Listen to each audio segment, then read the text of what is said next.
Hey guys, I'm Comire, and video games have more digital distribution services and paid subscription plans than the number of consonants in a Welsh town name. So, I'm gonna help you understand what each of the major services offer, what makes them special, and, most importantly, how much they'll cost. Don't expect ones that do the simple go to a website and buy a digital copy of the game. You know, ones like Green Man Gaming or Google Play Store. But I'll put time codes underneath the video so you can jump around to the one you really want to find out about, or pause if things get a bit too quick, or just save gifs of me doing weird things in between sentences. This is Start and Select, and we're about to find out what's the best gaming service for you.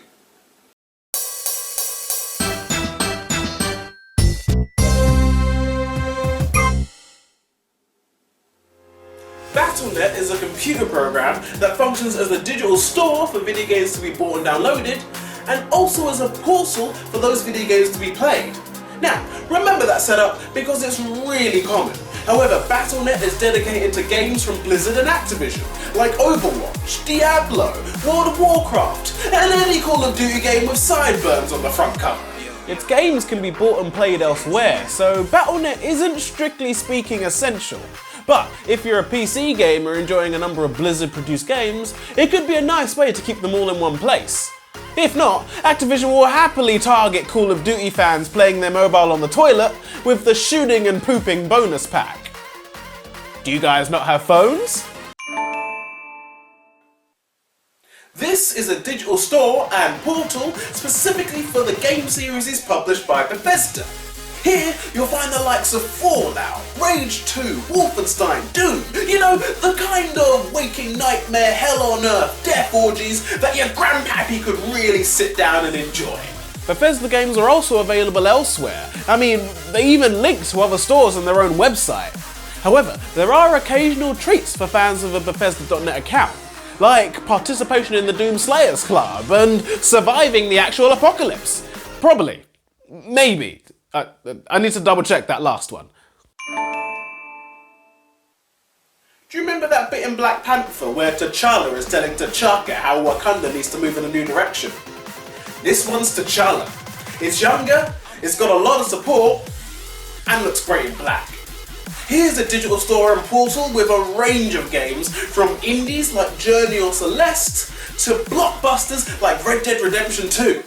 Epic also offered a free game to download every week throughout 2019, and created 21,000 Fortnite challenges, ensuring you'd never play a free game this lifetime. Epic Game Store pitches itself as more financially ethical, only taking a 12% cut from games sold versus the 30% that other services on the market would take, and even sometimes paying developers out of their own pocket if a game underperforms. Also, their supported creator program pays content creators when their fans spend money. That means developers looking for a better deal and gamers supporting creatives are pledging themselves to Epic Game Store.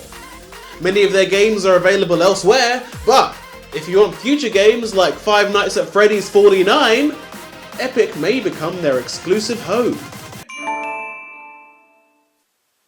GOG.com, formerly Good Old Games, have a digital store and portal in the form of GOG Galaxy.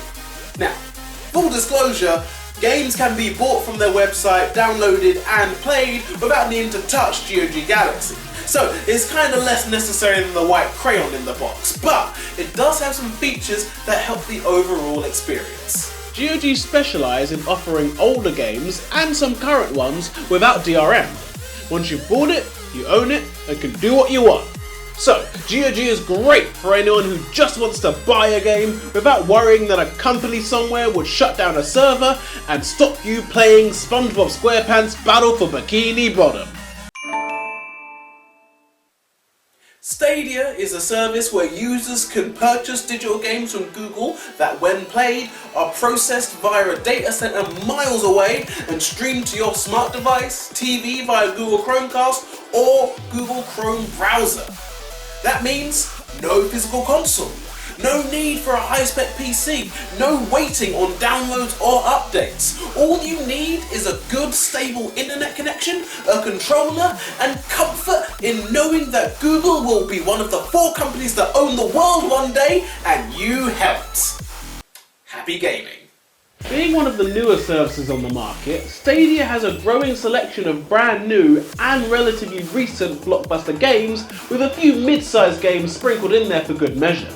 Stadia can be accessed for free or with a monthly subscription fee. Games still need to be purchased individually under both options, but the monthly fee has an increased range of features, including periodic free games. Stadia initially launched in late 2019, with more features to be rolled out over 2020, like saving a paused game as a link, or fans joining a streamer's game. As the service becomes more ubiquitous, Stadia is the one to watch, probably most attractive to the Gen Z streaming generation that think of video buffering as the greatest pain imaginable, but will happily sit through 2 out of 2 YouTube ads unfazed. Here's a digital store with a difference. As well as buying individual games, patrons can purchase a Humble Bundle, which is a timed digital package containing video games, computer programs, comic books, whatever.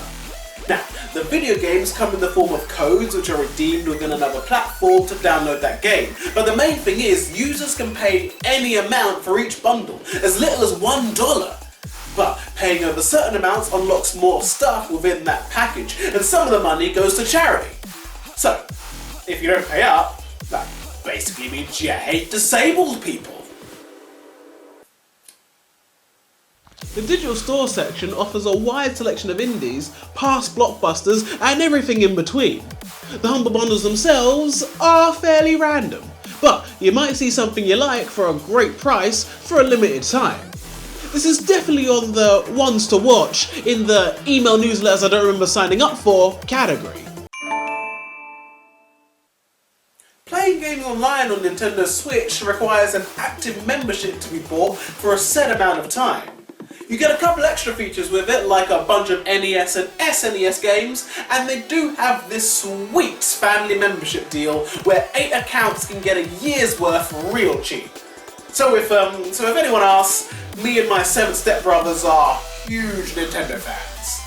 Nintendo have a large number of exclusive games, although there are some exemptions that don't require an active membership, like Fortnite Battle Royale and other free-to-play games, some add-ons within games like Super Mario Odyssey's Luigi's Balloon World, and buying separate DLC. So you might want to research further into the game you want to play, but there's a very good chance it has an online mode of some sort, which, if you haven't paid for it, will lock you out harder than a Catholic school in a different area code. Electronic Arts, or EA, have a couple different services, so we're going to break them down. First, Origin. Like so many others, it's a digital store and portal for PC gaming.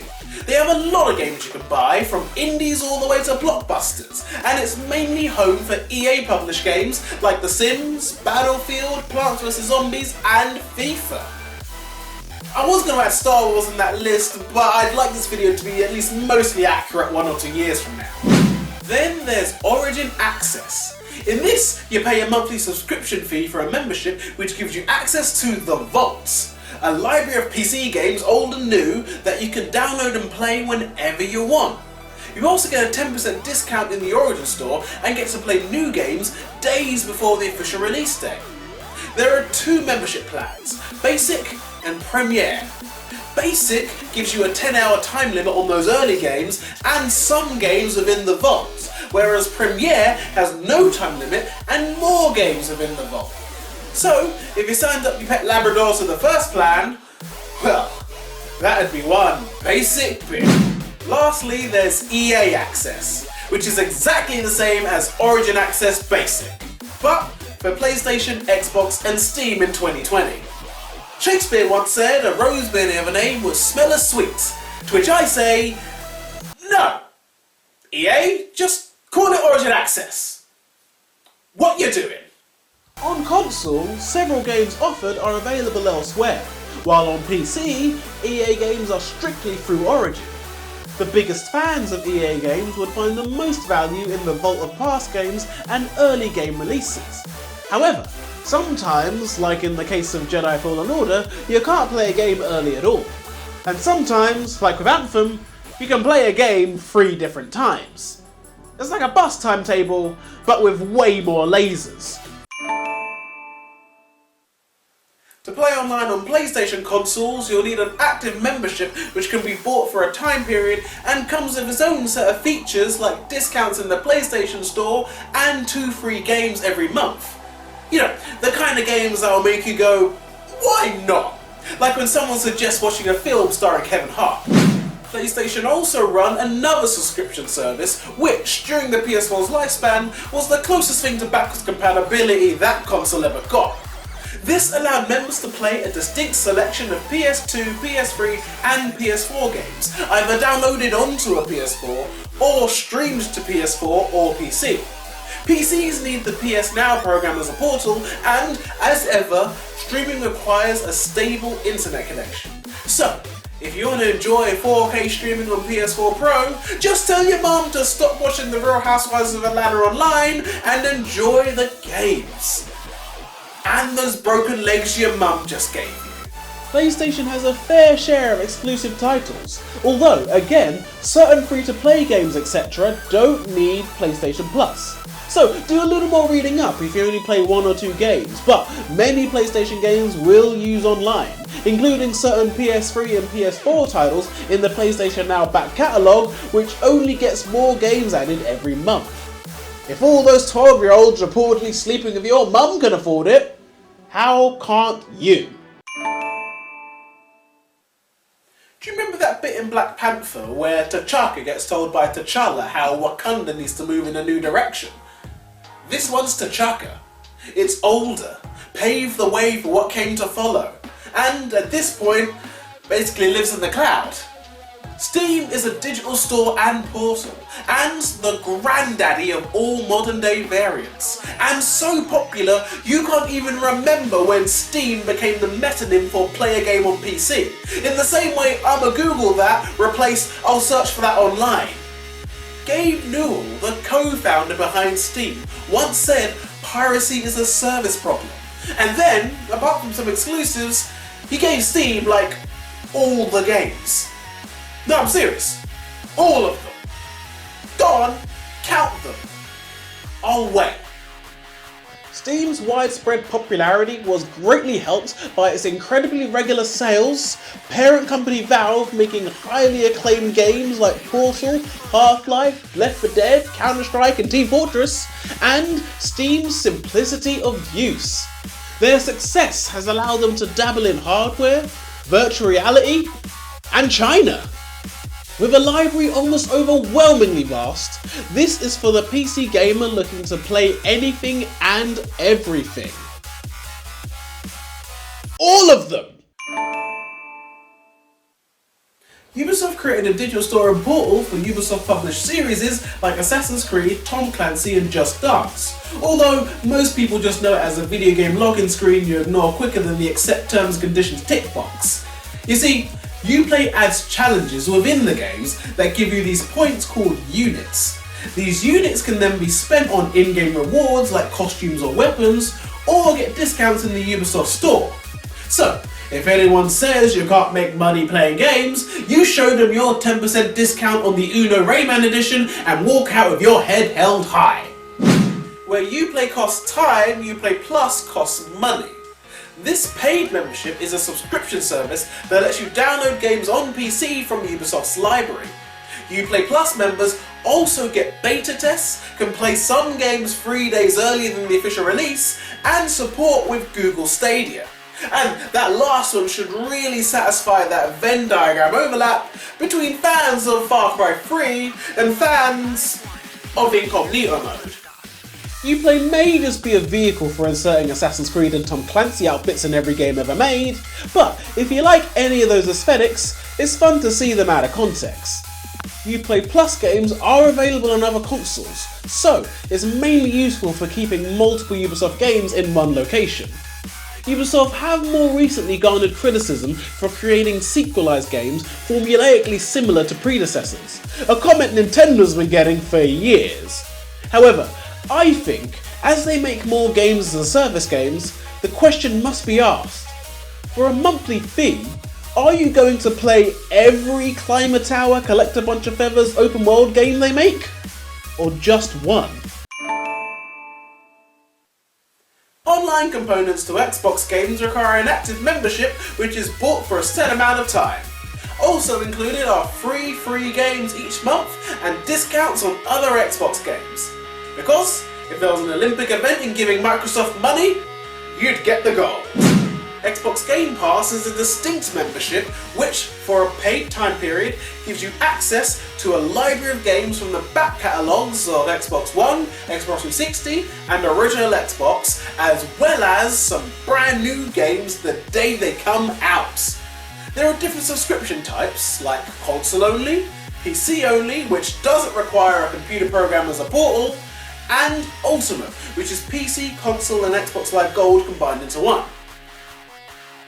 But then, if you get Xbox Play Anywhere, you get it on PC and console anyway.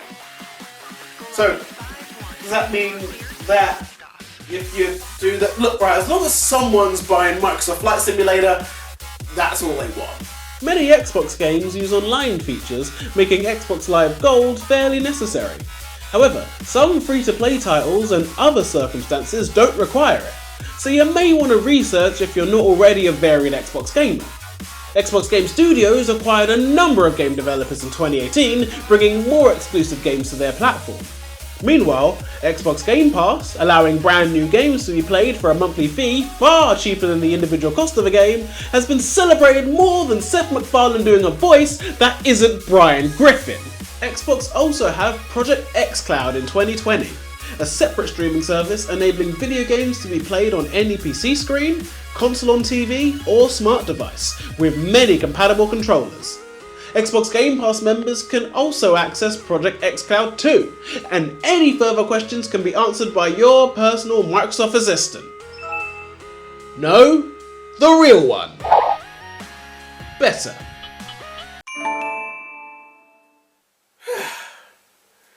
Oh jeez, that's finally done. Oh, thank God, I didn't realise there'll be so many. I mean, that's insane, right? It's not just me, is it? If you want to buy a couple video games, you shouldn't need some millennial in a beanie hat, all the money in the Wolf of Wall Street and Femputer or Futurama to do it. You know, pretty much every one of those needs their own separate user account. How's they not supposed to keep track of that many login email addresses and passwords? And you know, saying you can sign in through Twitter just to ask me for an email and password is the same as asking me for an email and password. I mean, how are you supposed to keep track of that many friends lists? How are you supposed to keep track of which game you bought through which service? I mean, imagine buying Fallout 4 on Bethesda.net and Far Cry 5 in the Humble Bundle for Steam. If you want to play that shooter about the end of society with all the animals, you've either got to find your Bethesda login or wait for Steam to update to get into a game that won't stop asking you for your Uplay account while Humble Bundle keeps sending you emails. And don't get me started on how digital stores barely curate their content. The hard part should be the game, not sifting through everything to find a game. And even if we could find one we liked, it's not like we have the time or money. Like, if I was being extremely generous, the average gamer could probably afford a 20 to 60 hour blockbuster game costing around £50, $60, and a sub 10 hour indie game costing just under £20, $30 per month. But if you were to sign up for every single membership that I mentioned that accesses a video game library, well, that'd run you a cool £87.75, or $105.92 per month for access to at least 1,600 games. Yeah, and you thought TV streaming services had gotten bad. When I was brainstorming video ideas, I suddenly wondered to myself how many Netflixes there were, and then it hit me.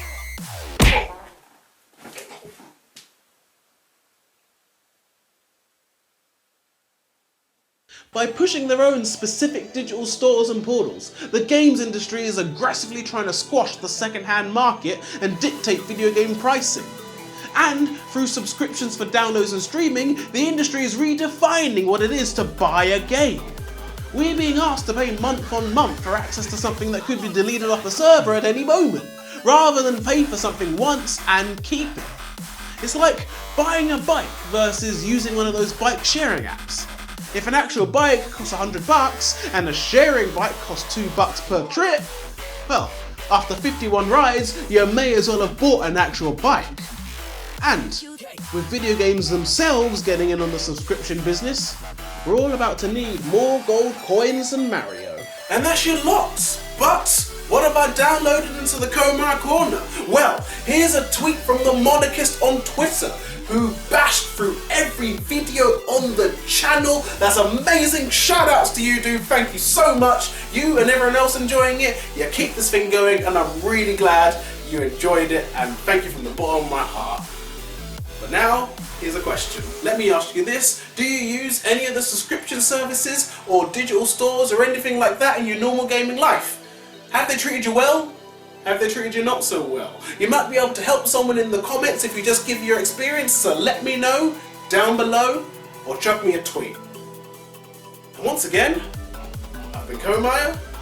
This has been Stadia Select. Thank you, and good night.